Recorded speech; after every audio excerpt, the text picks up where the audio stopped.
Agora precisamos então encarar o quarto elemento que estamos conhecendo, basicamente para saber e descobrir nossa missão, o que podemos fazer em benefício da nossa comunidade, da transformação que podemos fazer ao redor de nós, enfim. E esta quarta é sobre personalidade. Eu sei que esta é uma área mais psicológica, o psicólogo tem algumas ideias não diferentes, ou aliás, diferentes, embora não contrárias, mas é importante a gente dar uma olhada básica do ponto de vista bíblico. A psicologia e a teologia desenvolveram juntas, né, na área teológica, o que chama-se psicoteologia. E isto nos ajuda um pouco a entender este ser humano que Deus o constitui como ferramenta para transformar o mundo. Você tem personalidade, com certeza você sabe disso. A Bíblia fala que as mãos me fizeram, me deram forma. Jó fala isso.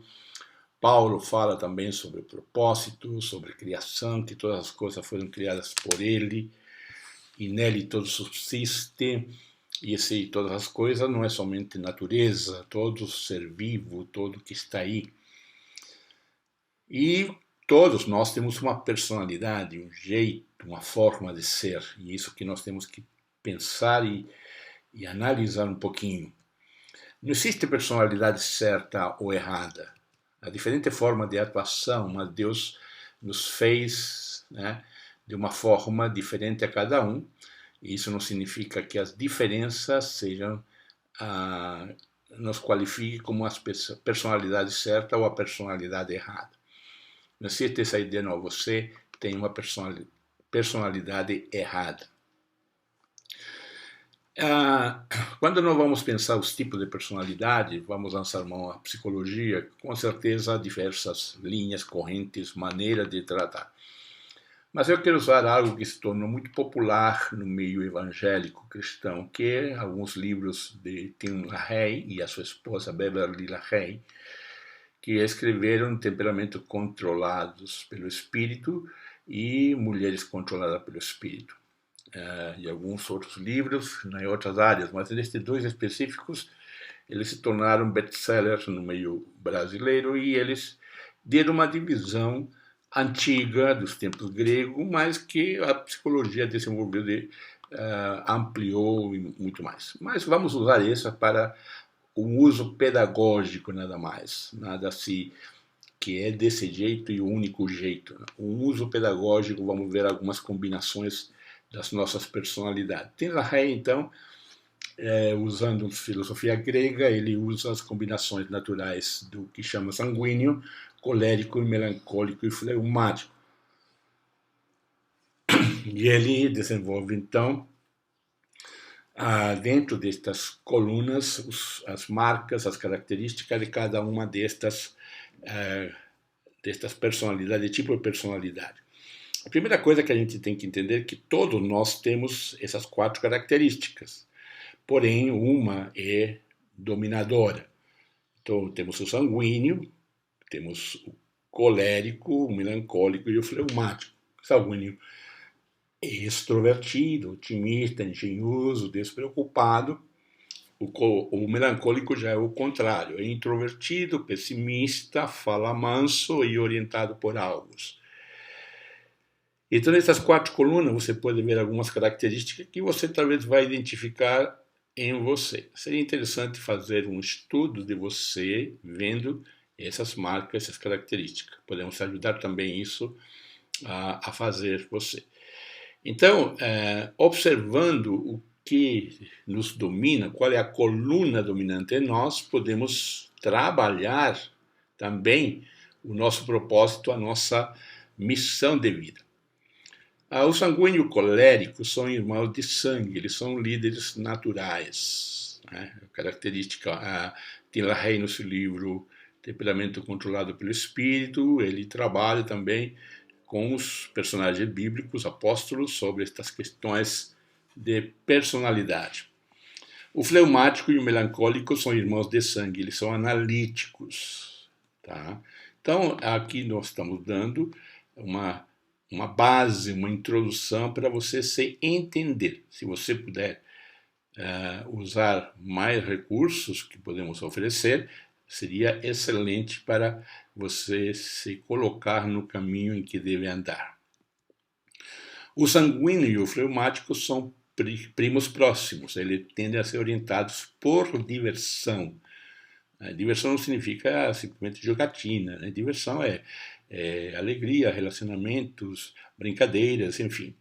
O colérico e o melancólico são primos próximos, eles são tendem a ser orientados por trabalho, eles são mais focados na tarefa, né? Menos em pessoa, eles se preocupam mais em terminar a tarefa ou as tarefas no tempo certo, no programa certo. Eles trabalham muito programados, agendados, né, com uma agenda. Quando você começa, então, a conhecer um pouco mais esse tipo de personalidade, começa a identificar nas pessoas, né, existem outras ferramentas que você pode trabalhar, que podemos usar para você achar estas características de personalidade. Então, você pode, então, neste caso, relacionar-se melhor. Pode você estar mais com menos problemas nos relacionamentos. Então, há oportunidades que, com aquele que é muito colérico, eu não vou debater com algo que vou me perder o tempo e vou criar inimizade, por exemplo. Alguém que seja orientado por trabalho, eu vou dar orientação para tarefas, entendeu? Então, e nesse ponto, nós temos que ser inteligentes e criativos para nós fazermos essa análise e poder desenvolver o nosso trabalho, a nossa vida com menos estresse. Conhecendo isso, a pergunta é como me relacionar melhor com as pessoas. É uma pergunta que deve também ser aplicada nos contextos familiares, no contexto de trabalho, no contexto de empregos, enfim, igrejas, família. Bom, seja consciente da existência de diferentes personalidades. Então, a pessoa sensata controla o seu gênio e a sua grandeza é perdoar quem a ofende. Então, seja consciente de que existem diferentes personalidades, que os outros não são igual a você nem a mim, somos diferentes. Por isso, eu preciso aceitar os diferentes tipos de personalidade.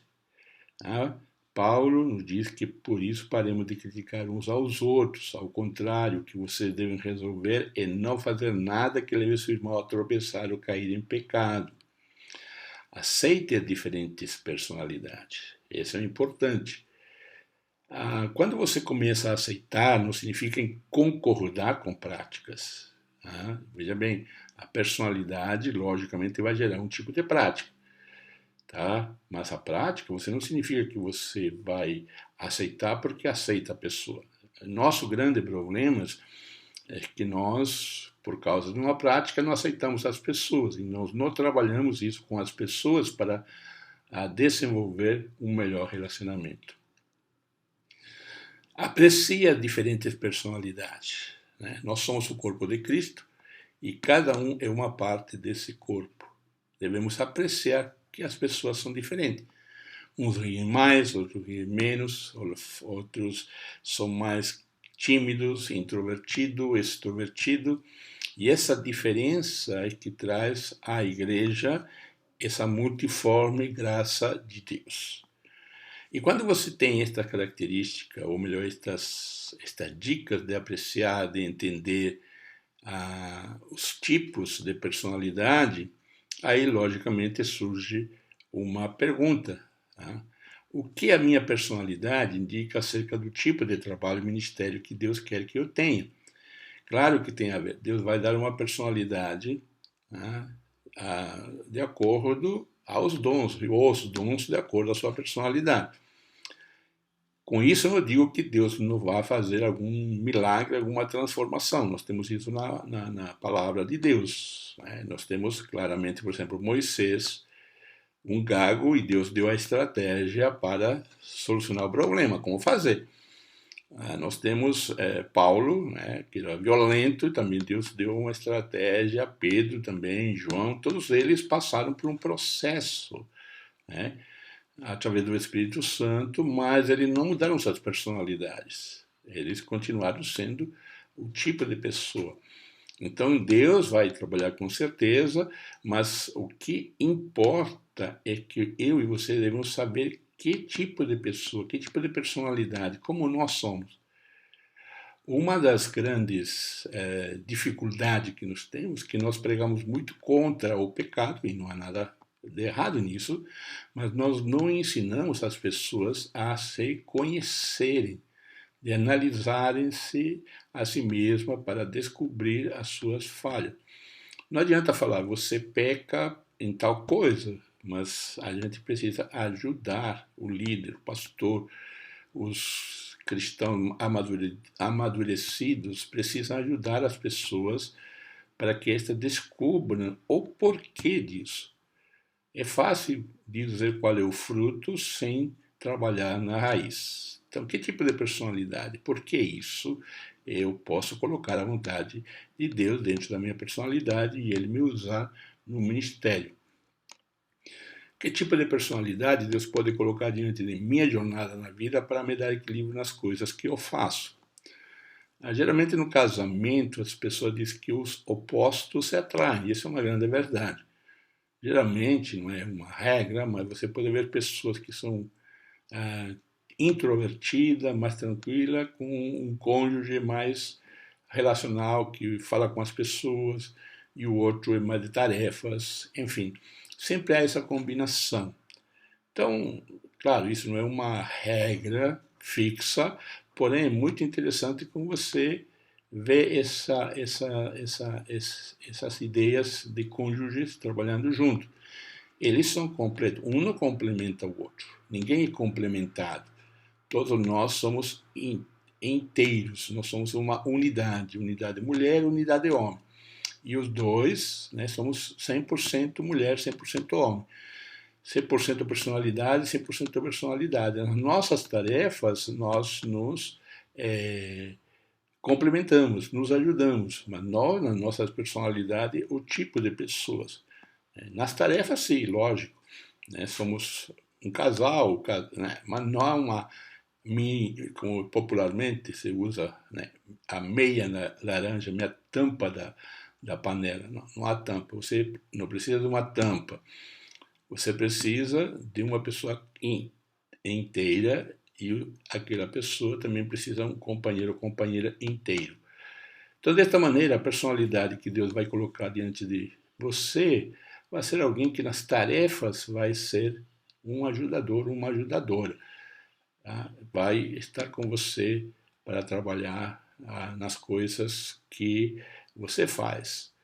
Vai te dar o equilíbrio no sentido de que se você é extremamente relacional, ele talvez vai ajudar, essa pessoa vai ajudar a ser mais agendada. Um exemplo, com mais tarefas. Então, vai te ensinar a isso. Então, eu quero que você entenda de que Deus nos dá liberdade, Deus nos dá uma forma exclusiva, porém, essa também corresponde ao outro que está ao seu lado. Então, esses dois devem se entender. E sobre essa personalidade, nós paramos por aqui para a próxima aula, o item 5, e espero que esteja dando uma boa compreensão na sua vida e espero ter sido de ajuda nesta caminhada até aqui. Nos vemos na próxima aula e até mais. Que Deus te abençoe.